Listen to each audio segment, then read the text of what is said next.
Guys, today magcha-try tayo ng honeycomb. Yay! Okay. So, wait lang. Bubuksan ko lang ito kasi naka-plastic siya. So, wait lang muna kayo. Okay? Nabukas na. Pahinga ko muna sa nurse na nakasipado para sakit yun.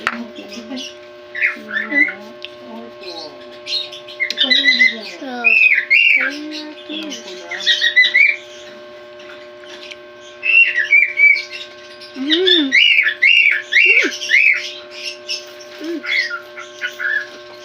Ang sarap niya po, mama.